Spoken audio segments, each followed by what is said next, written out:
Coming up next on Channel 4 News at 6, the latest on plans to have a strip joint at Rupert's. A judge paves the way to let the club operate just a few yards from the St. Louis Science Center. There will be no races at Fairmont Park tonight. We're going to tell you why and also take a closer look at the dark future of the horse track. And Clinton has promised taxes probably will be going up, but Mike Brown has tips on how to keep your tax bill down. All ahead on Channel 4 News Live at 6 o'clock. KMOV Television, Channel 4, the vision of St. Louis. Now, Julius Hunter, Larry Connors, weather with meteorologist Trish Brown, and sports with Zipper Zeppa. From your 24-hour news source, this is Channel 4 News, live at 6. Good evening. A St. Louis neighborhood loaded with family institutions could soon have a new neighbor, an adult entertainment club. Now, you might remember 2 months ago, the club's plans were basically dead, but now a judge's order could have the strippers dancing. Jamie Allman standing by next to that building. And Jamie, we talked about being in the middle of a lot of family institutions. You got the Science Center, the zoo, the arena. It's not going to be an easy fight from here, is it? Well, it won't be an easy fight, but Larry, right now I am told that the leader of an adult entertainment dynasty is at this hour headed to St. Louis to meet with some local business people to help seal a deal to unseal the doors here at the old Rupert's and bring in a little dirty dancing. Of course, all of you now have dropped your dinner forks and saying, hey, just a couple of months ago, I thought this deal was dead, all the protests and everything else. Well, it was dead, but Michael J. Peter has managed to find a way to beat the system.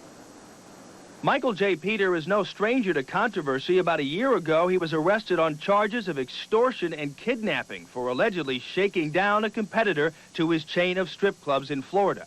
As he awaits trial, his chain grows, and St. Louis is the latest place he plans to set up shop. Thanks to a ruling by a St. Louis judge Friday, it paves the way for the old Rupert's right next to the Science Center and SLU High School to become a so-called dollhouse for dancing girls like these, both day and night.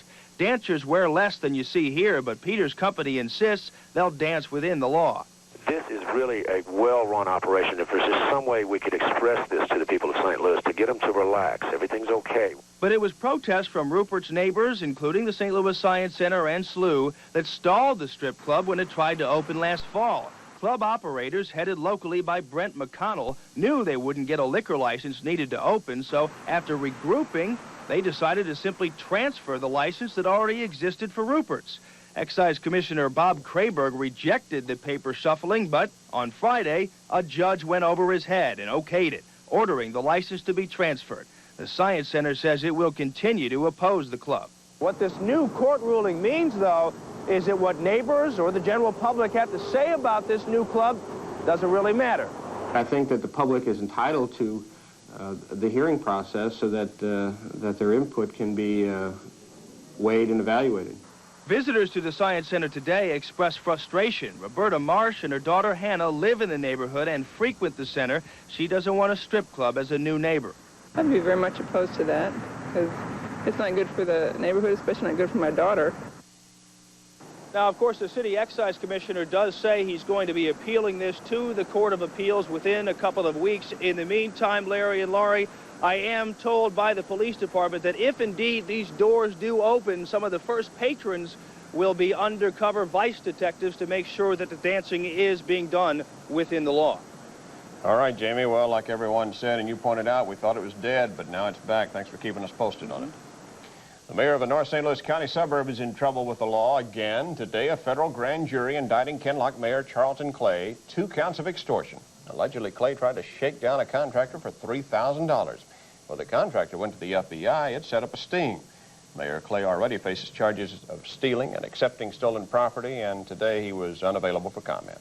Bad news tonight for harness racing fans. A strike at Collinsville's Fairmount Park is canceling tonight's races. Channel 4 reporter Eric Thomas joins us now live from Fairmount Park with the latest. Eric? Well, Lori, the contract between ticket sellers and the track expired last night, and the picket lines went up today. That's why there's no trifectas, no daily doubles, no $2 bets here at Fairmount tonight. The issue is money, pure and simple. The track says it needs concessions in order to survive. The workers, on the other hand, say they're just trying not to get trampled. These horses are taking the day off. No whips or colors or harnesses for them this evening. It's also a day off for Sandra Thompson, a 17-year veteran ticket seller at the track, and for 200 of her closest colleagues, all of whom are on strike. I do feel that they're doing us wrong, and I do feel that there's a lack of compassion, and I think they're inhumane. They tell us today they're still making money, but not enough. And they want to take 50% out of our pockets. 50% is the size of the pay cut workers say they are being asked to swallow. But track general manager Brian Zander says that's not entirely accurate. Zander would not do an on-camera interview, but he says the workers' pay would remain the same. Their workday, though, would be increased from 4 to 5 hours to 6 to 7 hours. He says other unions have accepted similar concessions. And with increased competition from riverboat gambling and state lotteries, he says Fairmont will need concessions just to survive. But workers say since they're being asked to take a pay cut, they want to return the favor. They're asking bettors to stay away. In at least a couple of cases, it appears to have worked. That's the rule. I'm a union man. I'm not supposed to cross the picket line if this is the picket line. I know we're in hard economic times, but a 50% pay cut, if that's accurate, that's pretty hard to take.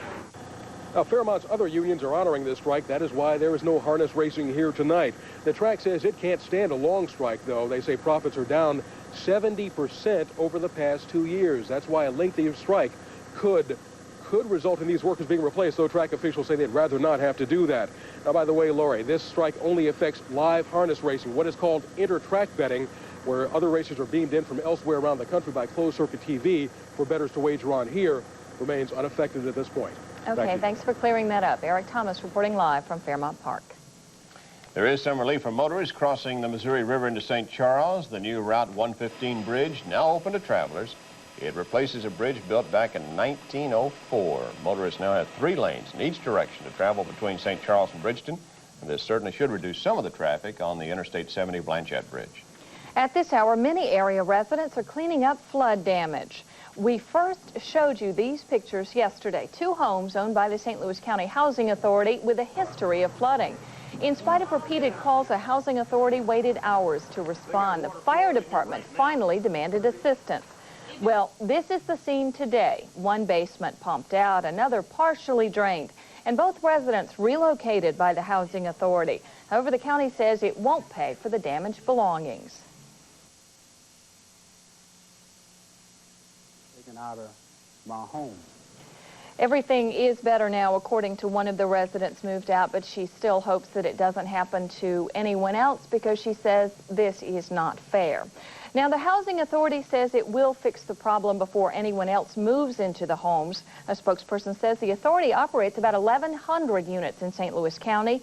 There are 5,000 people on the waiting list, and some are on that list literally for years. All right, well, coming up, do you need some tax advice? Well, Mike Brown says get ready for Clintonomics. The Democrats have promised tax increases, but Mike Brown will help us make the most of those promises, make the most money, that is. And we have some good news, expansion plans for a St. Louis company. Stay with us. A St. Louis company with an international client base is expanding. Crane National Vendors today broke ground on a $30 million move to modernize and consolidate its local production facilities. The company employs some 700 workers.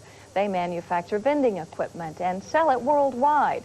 Now, company officials say the reorganization will force some employees to retrain, but the number of workers there should remain the same. Well, we're happy for them, and congratulations for the company expansion. Good Absolutely. news. One thing seems certain about the incoming Clinton administration: taxes will not be going any lower. In fact, most Americans will probably be paying more in taxes over the next 4 years. Well, Mike Brown concludes this 3-part report on Clintonomics by showing us how to lower our next tax bill. Welcome, Mike. Wow. Did you hear this during the campaign? We will not raise taxes on the middle class, tax rates they were talking about. That may turn out to be true, but they say we might take away a lot of your deductions. Get ready, folks. It's going to cost a lot of money to straighten out this country, and it's your money. If you earn more than $200,000 a year, you know what's coming. Your tax rate will likely jump from 31% to 36%, effective New Year's Day. The rest of us may pay the same rate next year, but we might lose some valuable deductions in exchange, such as the interest we pay on home equity loans. If anyone's considering taking a home equity loan, I would suggest to them that they get the home equity loan in existence this year. What else is on the hit list? How about IRAs, still deductible for most Americans? I would look for a disallowance of IRA or a cutback in it, if not a complete disallowance. Thinking about retiring soon? If you have a choice, Stark thinks you should do it before the end of this year. Otherwise, you may lose the ability to do what's called forward averaging, another generous tax break now on the chopping block. If you have money in a retirement plan, if you're on the verge of retirement, to probably, if you have the ability under the retirement plan, take the money this year, try to get your lump sum distribution forward averaging tax in this year before it gets repealed next year. If you have stocks that have risen or dropped in price sharply, consider selling them now, Stark says. Next year, capital gains may become subject to the alternative minimum tax, another loophole closed. To recap, Stark says open a home equity loan before the end of this year. If you qualify for an IRA deduction, take it. If you plan to retire very soon, consider doing it before the end of this year and claim capital gains and losses by selling securities now. Conventional wisdom would also say to postpone any income that you can into 1993, pay the taxes then, and then squeeze in as many deductions as possible into this year. Not this time. When tax rates are going up, you've got to act fast, and believe me, we are in for some higher taxes unless you're in that 15% bracket. The lower income taxpayers are probably going to get a break. Middle income and up are going to get hit. So if you have a bonus coming or any extra paycheck you can take before the first of the year, you should do so now. Absolutely. Okay, just make sure the bosses know you still get it, right? Right. Okay. Get it one way or the other. Right, thanks, Mike. Well, did you see the sun today? I'm not sure. Was it out there? I don't know. Trish, is that what we saw? It was out there for a brief time, and I hope you caught it. Just like our taxes, more snow is going to be moving back into the forecast. The temperatures, though, going down, not up. I'll have the full forecast details coming up. We're going to find out just exactly when that sun popped out. It was there very Very early. About 9:30 it was disappearing again. Yeah, that's right. In fact, the clouds continue to thicken up throughout the day. So if you weren't up early, you didn't get the bonus sunshine that we really weren't expecting. Awfully nice to see it, though. But we're not going to see the sun at least for the next 24-hour period, because we have another storm system that will be headed our way. Now, let me take you back to 24 hours ago. Last night at 6 o'clock, we had the heavy rains across the area. It was moving out. The bright white clouds that you see now, as you can see over the past 24-hour period, has mainly moved to the East Coast. We're going to continue to see lots of rain in this area, possibly some severe storms along the Gulf coastal states. But you can see for us, we have the low gray clouds that have once again moved into the area. Doesn't look like a major storm is forming out in this area, but actually it is. And we are going to squeeze a little bit of moisture out of these clouds, too, as we head into the next 24-hour period. I'll tell you about that in just a minute. Our high temperature today, 44 degrees. Our low this morning, 37. Very mild, really fairly normal for this time of year for St. Louis. No moisture out of the clouds that moved in through the afternoon hours. We do officially continue to have cloudy skies in St. Louis. Our temperature is 42 degrees. Winds are out of the north right now at 5 miles per hour, very light. These winds will begin to pick up as we head into the midnight hour. Here's what's happening. Even though you couldn't see it on the satellite picture, we do have a low pressure system that's located just to the southwest of Missouri. Now, we're going to pick up a little bit of sprinkle activity to the south of the system. We're also going to see some snow to the north. In fact, in Kansas City right now, we do have some flurries. This system will continue to push to the east. It's going to squeeze any kind of moisture we've got in the clouds out there out, and we will have flurries here in St. Louis. Looks like to the north of St. Louis, maybe Chicago, the Quincy area. At the most, we're looking at maximum amounts, 1 inch for the northern tier across the bi-state region. For us, just a dusting, and that will occur through early tomorrow morning. By Friday, the snow is going to move out. We're going to even see some sun moving in by late in the day. Arctic high pressure will fill in. That's going to bring us the cold northerly breezes with temperatures cooling down and staying in the 30s. So here's your forecast for this evening. Cloudy skies, temperatures falling into the 30s by 10 o'clock. Winds will be out of the west-northwest at 8 to 18 miles per hour. Then for your Thursday, again, the snow begins anytime after midnight. Flurries will be fairly light. And as we head into tomorrow morning, maybe a few snow showers mainly north of St. Louis. 30 degrees will be our low temperature. Tomorrow, our high will be only 34 degrees, so a chilly day in store for us. Chilly on Friday also, maybe a little bit of sun. Saturday, some sun, but late day showers possible. A high of 43, and then Sunday we begin to cool back off again. Here's the weather school question for tonight. In its next major phase, which will be greater than 1 million years down the road, the sun will be known as a red giant, a white dwarf, or a black hole. What do you think? Well, I'll go with white dwarf. Yeah, we'll be gone. If we're wrong, who cares? B. You're very close. First we'll enter into a red giant, and then we'll have a white dwarf. Oh, what is it now? It's just a sun now. Oh, sorry.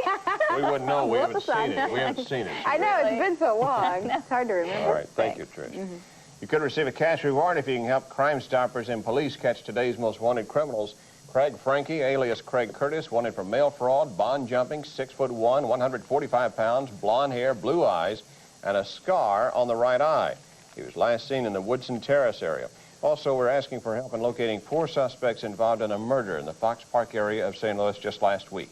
Last Monday, December 7th, Jimmy Clark was at home in the 2200 block of California with his wife and 2 teenage children.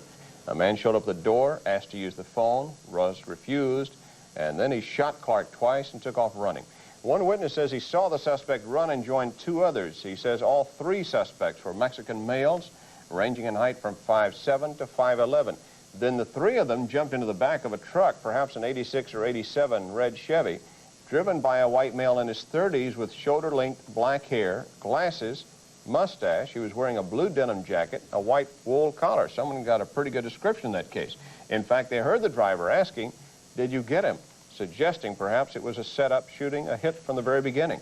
They were last seen driving south on Nebraska. If you have any information, call Crime Stoppers, 621-1999. You'll be assigned a code number to collect your reward. You do not have to identify yourself. New tonight on Channel 4 News at 10 o'clock, a miracle baby. You'll meet Hannah Reynolds from Troy, Illinois. Born 12 weeks prematurely, she and her family know all about the battles the preemie fights at birth and through each passing year. Tonight, they'll share their story with you. Also new tonight, what really happened to Jimmy Hoffa? There's a new book with a shocking confession about what happened to the former Teamsters boss. It's supposedly a confession, but is it the truth or just a hype to sell a book? Well, you watch tonight and then you decide. That's coming up tonight on Channel 4 News Live at 10. Well, Zip is next with sports. NFL negotiations to bring a team to St. Louis hit a snag. And the St. Louis Billikens on the road tonight up against the Saluki Dogs of SIU Carbondale. Stay with us. Sports time, here's Zip. Thank you, Larry and Lori. Hey, we had high hopes the NFL owners and players would reach an agreement this week, thus paving the way for expansion. Well, after what happened today, it looks like things may be delayed a bit. The owners are holding their meetings in Dallas. They were expected to vote on a proposal that's already been approved by the Players Union. But instead, well, take a look at what happened. The owners decided not to vote today, and they likely will not vote on the plan this week. Instead, a small committee of owners have come up with a new plan they may try to push through without the approval of the Players Union. Now, any plan the owners would have to be approved by Judge David Doty up in Minneapolis. Well, let's talk college basketball. The St. Louis U-Billikens journey to Carbondale tonight to battle the Salukis. Last year, Carbondale beat them handily there, and they've got Ashraf Amaya coming back. Big number 50. Here he comes, one of the top players in the country, an All-American candidate and an outstanding pro prospect. Bills will have to try to stop him tonight. Baseball, Dusty Baker is the new manager of the San Francisco Giants. Dusty got the job today. He's been a 5-year coach with the Giants. Now he becomes the head man, and they had a celebration for Dusty and the Giants today downtown San Fran. On hand, Barry Bonds, Bobby Bonds, and Willie Mays. Baker becomes the 6th minority manager and the 4th black to manage right now in the major leagues, and Willie Mays was delighted about that. What you did today made me, I guess I had chills myself. You made this man welcome, and in a town that I never felt that would have a black manager. This man over here, I'm sure he's wondering what will happen to me if I accept the job. I think you told him you are welcome. You are welcome to be anything you want in the city of San Francisco. The words just say, hey, kid. Hockey, the Blues are back home after a 6-game, 14-day trip. The homecoming was particularly sweet for defenseman Jeff Brown. Just moments ago, Brown signed a new contract agreement with the Blues. It's a multi-year deal, no terms released. Brown, in his prime at age 26, leads all NHL defensemen in goal scoring. He has 11 on the year, 7 of those coming on the power play. Jeff Brown, staying with the Blues, getting that multi-year deal today. And while we're talking hockey, Pittsburgh superstar Mario Lemieux has had a candy bar named after him. Now, what do you think they decided to call the candy bar? Well, let's go to Pittsburgh. Isn't the suspense killing you? Here we go. Take a look. Mario Lemieux candy bar. It's called Mario Bun. Oh, no. Mario Bun? Mario Bun. Why? There's Mario. Why? We don't know that. We don't know why they decided to call it the... I know it's just got nuts. Mario Bun, yes. That's important? I don't know. I mean, you think if you get a big superstar, you wouldn't name it Mario Bunn. I mean, how's the guy going to promote the thing? I don't know. There's so many things we could say, but we just can't say any of them out loud. But we're thinking them. So we'll just take the high road. Thank you for taking this long road with us this evening. We'll see you tonight at 10. This is your 24-hour news source. Married with Children, coming up next on Channel 4.